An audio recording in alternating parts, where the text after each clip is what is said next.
नामदार पंकजाताई मुंडे यांना मी धन्यवाद देईन की त्यांनी प्रदूषणाच्या या गंभीर प्रश्नाच्या संदर्भात स्वतः चंद्रपूर जिल्ह्याचा दौरा केला, कडक उन्हात दौरा केला, प्रदूषणाची पाहणी केली।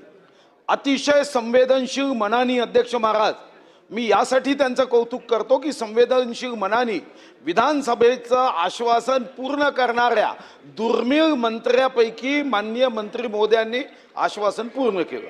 पण अध्यक्ष महाराज, एक खंत आहे अध्यक्ष महाराज की मंत्री महोदय उत्तम आहेत अध्यक्ष महाराज, पण अध्यक्ष महाराज त्यांना उत्तर लिहून देणारे हे मात्र अध्यक्ष महाराज मंत्री महोदयांना अडचणीत आणणारे उत्तर लिहिणारे असावेत। पहिलंच वाक्य आहे की चंद्रपूर जिल्हा खनिज संपत्तीने विपुल असून यामध्ये एक वाक्य जोडा, आजाराने सुद्धा विपुल आहे। अध्यक्ष महाराज, माझे स्पेसिफिक प्रश्न आहे आणि नामदार पंकजाताई मुंडेंना माझी एक आग्रहाची विनंती आहे की तुम्ही स्वतः प्रदूषण पाहिलंय की किती प्रदूषण तिथं आहे, काय अवस्था आहे। बरं, तुम्ही उत्तरात अध्यक्ष महाराज उत्तरात हे मान्य करताय की आम्ही प्रदूषण आहे म्हणून दंड केला, आम्ही बँक हमी ही जप्त केली, आणि दुसरीकडे शेवटच्या वाक्यात लिहिता की असं आम्हाला वाटत नाही की आकडेवारी संतुलित आहे। म्हणजे पोपट बोलत नाही, पोपट खात नाही, पोपट पित नाही, पण पोपट मेला हे मान्य करायला तयार नाही। आता मी माझे स्पेसिफिक प्रश्न विचारतो। माझा पहिला प्रश्न आहे, जर तुम्ही बँक गॅरंटी 2 लक्ष 2.5 लक्ष ठेवली ते इथं चर्चगेटच्या स्टेशनवर भीक मागणारा सुद्धा एका दिवसामध्ये एवढी भीक जमा करतो। हे 2 लक्ष कोणासाठी? 1000 कोटी 2000 कोटीचं टर्नओव्हर असणाऱ्यांसाठी, 2000 कोटीचा कोळसा विकणाऱ्यांसाठी 2 लाख। माझी पहिली मागणी माननीय अध्यक्ष महोदय, माननीय मंत्री महोदयांना आहे की तुम्ही ही बँक हमी त्याचं जे टर्नओव्हर आहे किंवा इन्व्हेस्टमेंट आहे त्याच्या 1% ठेवली पाहिजे, आणि ही बँक गॅरंटी जमा केल्यानंतर 50% चंद्रपूर जिल्हाधिकाऱ्यांच्या खात्यात देऊन त्याच्या माध्यमातून कडुनिंब, वड, पिंपळ किंवा मिटिगेशन केलं पाहिजे। ही माझी पहिली मागणी मी तुम्हाला देतो। अध्यक्ष महाराज, दुसरं मी तुम्हाला हे दुसरा कागद देतोय। तुम्ही म्हणता की आजार वाढलेच नाही, हे विभागाचा आकडा आहे।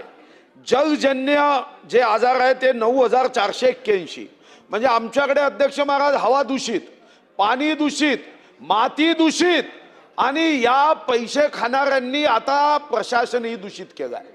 एक यांचा प्रदूषण अधिकारी आहे, त्याच्यावर मी FIR केली, तोही कागद देतो। मी FIR केली, जिल्हाधिकारी महोदय म्हणाले सरकारी कर्मचारी आहे, अधिकारी आहे, क्लास 1 अधिकारी आहे, आम्ही प्रदूषण मंडळाच्या अधिकाऱ्याची परवानगी घेऊ। पण अध्यक्ष महाराज, माणसाची झोप 10 तास 12 तास मी समजू शकतो, पण अध्यक्ष महाराज महिनाभर प्रशासन झोपून असेल तर यांना कुंभ करण्याचा DNA यांच्यासोबतचा आहे का? माझा तिसरा प्रश्न आहे की आपण FIR दर्ज करण्यासाठी त्या अधिकाऱ्यावर अनुमती देणार आहात का? अध्यक्ष महाराज, या ठिकाणी माननीय मंत्री महोदय, एक महामाया कोळवाश्री आहे, म्हणजे साऱ्याच कोळवाश्री या बदमाश आहेच, पण या संदर्भामध्ये अध्यक्ष महाराज शेतकऱ्यांच्या कष्टाचं पीक 68,61,864, बरं महामाया कोळवाश्रीला कोण वाचवणारे? पापी आहे, हे पापी नरकात गेल्याशिवाय राहणार नाही आहे। सरकारचं ऐकत नाही, अधिकाऱ्याचं ऐकत नाही। अध्यक्ष महाराज, हे कोण आहे की जे अध्यक्ष महाराज फक्त कर्नाटक सरकारच्या कोळशाचं अध्यक्ष महाराज वॉशिंग करतात? मी कंप्लेंट केली, त्यांनी कारवाई केली, पण ज्या महाराष्ट्राच्या विधानसभेत मी 7दा निवडून आलो त्या महाराष्ट्राच्या प्रशासनामध्ये मात्र कारवाई होत नाही। हे दुर्दैवी आहे अध्यक्ष महाराज, हा या मातीशी घात आहे, आणि म्हणून माझी पुढची मागणी आहे की 68 लाख हे ताबडतोब आपण देणार आहात का? आणि शेवटची माननीय मंत्री महोदय, मी सर्व कागद तुम्हाला आत्ताच्या आत्ता देतो। माझी आपल्याला मागणी आहे आणि माननीय अध्यक्ष महाराज नाही आहे, खरं तर अध्यक्ष महाराज कधी आम्ही चित्रपटाचं गाणं म्हणायचो, ये अंधा कानून आहे, पण आम्हाला वाटायचं की चित्रपटाचे शब्दच आहे। पण आज माझी पुन्हा एक मागणी आहे, ती जर तुम्हाला करता आली तर बघा अध्यक्ष महाराज, हे सत्यमेव जयते आपण 26 जानेवारी 1950 ला स्वीकारलं, खरं तर हे पूर्ण कसं आहे की अध्यक्ष महाराज, सत्यमेव जयते नानृत सत्येन पन्या वितेत देवयाना, म्हणजे केवळ सत्याचाच विजय होतो हे तेव्हा मुंडक उपनिषदामध्ये लिहिलं आहे. ही त्यांनी लिहिताना चूक जी केली आहे ना ती दुरुस्त करा. हे सत्यमेव जयते उत्तर देणाऱ्यांच्या जर रूम मध्ये लिहिलं असेल बदलवा आणि सत्यमेवच्या ऐवजी नोटमेव जयते असं लिहा, तरच उत्तर खरं येणार आहे. आणि म्हणून माझी मंत्री महोदयांना विनंती आहे, मी सर्व कागद उपलब्ध करतो. 24 तासाच्या आत शेतकऱ्यांना 68 लाख मदत झाली पाहिजे. त्यांच्या पिकाचं आपण नुकसान केलं, त्यांच्या जीवनाचं नुकसान केलं, नाहीतर संविधानामध्ये गरीबाला मरण्याची अनुमती द्या, एवढा तरी बदल करा. जर अधिकारी बदलत नसेल, माननीय मंत्री महोदय तुम्ही दमदार आहात.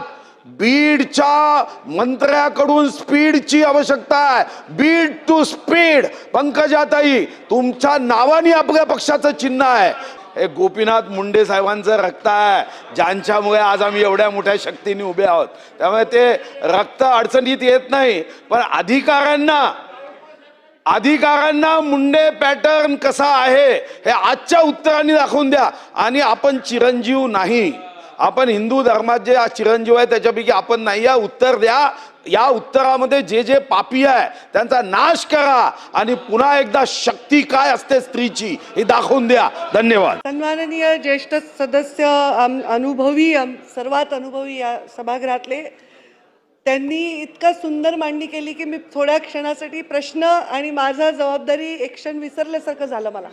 आणि मी पण पेटून उठले आणि ते मुंडेचं रक्त जे त्यांनी आव्हान केलं ते थोडंसं आत उकळायला लागलं की काय असं मला वाटलं.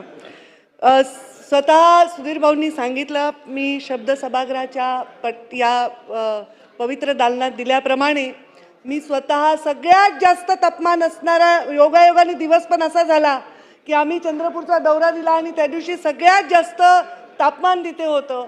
तरी 2 दिवस तिथे मी थांबून चंद्रपूरच्या, वर्धा जिल्ह्यातही मी गेले होते, पूर्ण दौरा केला. प्रत्येक कोल वॉशरीला, प्रत्येक तिथल्या सिमेंट फॅक्टरीला, तिथल्या उद्योगांना मी स्वतः भेट दिली.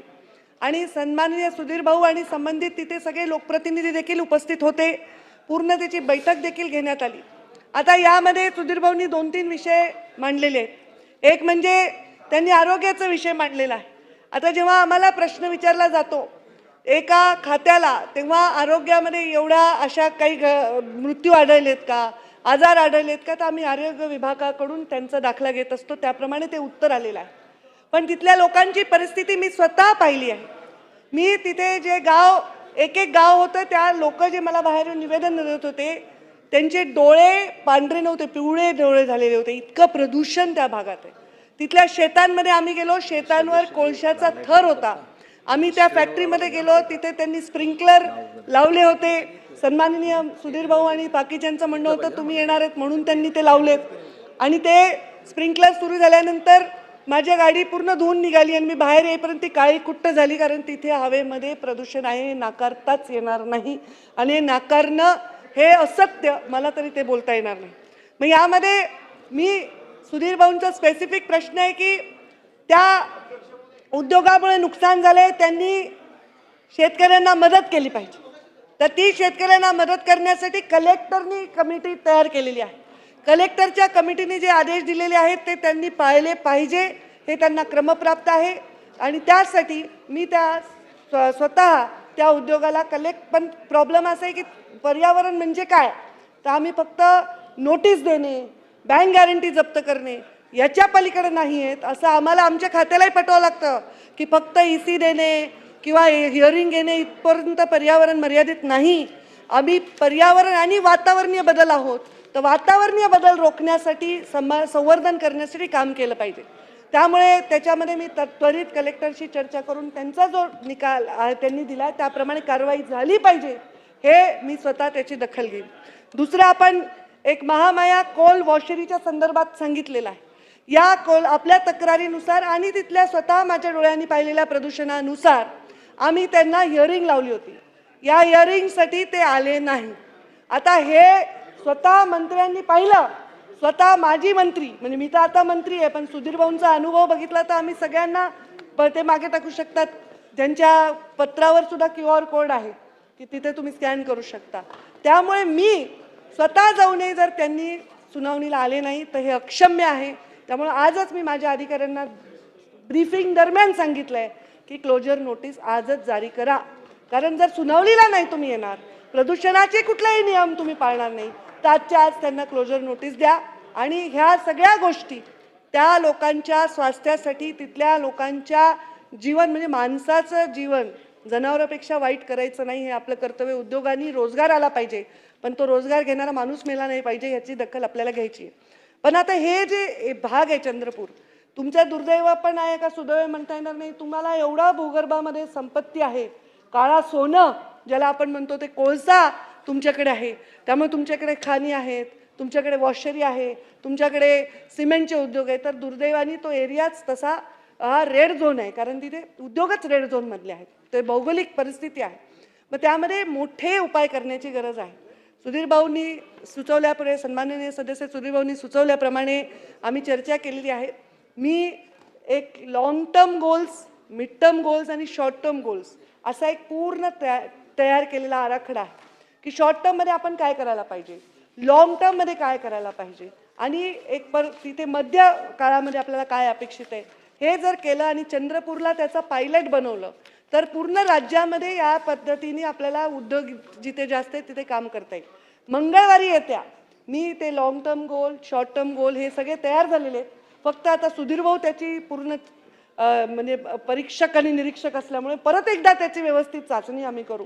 आणि मंगळवारी ते मी टेबल करीन, सभागृहालाही सांगेन की हे चंद्रपूर जिल्हा पायलट घेऊन लॉंग टर्म, मिड टर्म आणि शॉर्ट टर्म गोल आम्ही तयार करून उद्योगांच्या वर कंट्रोल आणून त्यांनी प्रदूषणाच्या बाबतीत करण्याच्या कारवायांच्या बद्दल कडक आम्ही पावलं उचलत आहोत. पण आता हे उद्योग आहेत ना, सन्माननीय सदस्यांनाही माहिती आहे, माझं वय 6 वर्षाचं होतं तेव्हा ते उद्योग झाले. म्हणजे 86 साली ह्या खाणी आणि हे थर्मल पॉवर स्टेशन झालेले. आता 2026 मध्ये आहोत. किती वर्ष झाले? कोणाचं गणित चांगलं आहे सांगा. म्हणजे 2026 मध्ये आहोत. अजूनही आपण ते गोष्टीवर लढा देतोय. म्हणजे काय होतंय की आपण त्याला सिरियसली घेत नाही किंवा तेवढ्यापुरतं ते काहीतरी नोटीस देऊन वगैरे मॅनेज होते. तर त्यांना पण, उद्योगांना पण मी ह्याच्यामध्ये घेणार आहे. हे long term, short term, mid term गोलमध्ये उद्योगांना पण घेणार आहे. आणि त्यांना सांगणार आहे जेवढा पैसा तुम्ही या सुनावण्यांसाठी किंवा या गोष्टींचे करेक्शन करण्यासाठी खर्च करतात तेवढा त्या उद्योगात लावा ना, लोकांना श्वास घेता येईल. म्हणजे तुम्ही एखादा उद्योग अडचणीत आल्यानंतर जेवढ्या लाच आणि वेगवेगळ्या पद्धतीने हाताळून ते कागदावर लिहून घेण्याचा प्रयत्न होतो त्यापेक्षा तो खर्च जर आपण त्या फॅक्टरीच्या प्रेमायसेसमध्ये केला तर तिथला माणूस चांगला श्वास घेऊ शकेल. त्यामुळे उद्योगांनाही विश्वासात घेणार आहे, कारण उद्योग संपवण्यासाठी आपण नाही. उद्योगांनी लोकांना रोजगार आहे, तिथून येणाऱ्या कोळशावर अनेक उद्योग चालत आहेत, वीज उत्पन्न होते, वीज लोकांना मिळते, त्यामुळे त्यांना सुद्धा घेणार आहे. स्वतः सुधीर भाऊ आपण सुद्धा त्यामध्ये आपल्याही सूचना आम्ही घेणार आहोत. आणि दुसरा महत्त्वाचा मुद्दा म्हणजे बँक गॅरंटी. 5-5 हजार कोटीचे उद्योग असणाऱ्या लोकांचे 5 लाख जप्त झाल्याने त्यांना काहीही फरक पडत नाही. पण असं नाही आहे, त्यांची बँक गॅरंटी जप्त झाल्यानंतर त्यांना त्यांच्या लोनसाठी, त्यांच्या फायनान्शियल जे काही त्यांच्या उलाढाली आहेत त्यांच्यासाठी अडचण निर्माण होते, ते ब्लॅकलिस्ट होऊ शकतात, कारण ते पण काही त्यांच्यासाठी योग्य नाही. पण मी मागच्याही अधिवेशनात सांगितलं की बँक गॅरंटी वाढवण्यासंदर्भात आम्ही एक कमिटी तयार केली आहे. त्या कमिटीमध्ये आम्ही 2 लोकप्रतिनिधी देखील घेणार आहोत. म्हणजे त्यांच्या सूचना ज्या अतिप्रदूषित भागातले नॅचरली त्याच्यात तुम्ही येणारच आहात, तर त्याच्यामुळे हे आम्ही कमिटी तयार करू. त्याच्यामध्ये आम्ही IIT पवईचे काही शास्त्रज्ञ लोक घेऊ, त्याच्यामध्ये आम्ही काही उद्योजक घेऊ ज्यांनी अत्यंत उत्तम प्लांट बनवलेले आहेत, झिरो डिस्चार्ज असणारे, झिरो पोल्युशन असणारे, त्यांचे सजेशन्स घेऊ. आणि त्या आराखड्याला सुद्धा चंद्रपूरमध्ये परावर्तित करण्यासाठी, प्रतिबिंबित करण्यासाठी आम्ही काम करू असं मी सांगेन. पण 86 पासून जे चालत आलेलं आहे ते 2026 मध्ये माझ्या एका व्हिजिटनी बदलेल अशी अपेक्षा नाही. पण मला इतरांनी एवढं व्हिजिट लागणार नाही. मी पुढच्या व्हिजिटपर्यंत 20-30% ते कमी होईल आणि दर व्हिजिटमध्ये ते कमी होत जाईल याचा आपण प्रयत्न करतोय. त्याच्यामध्ये तुमच्या सहकार्याची आम्हाला आवश्यकता आहे.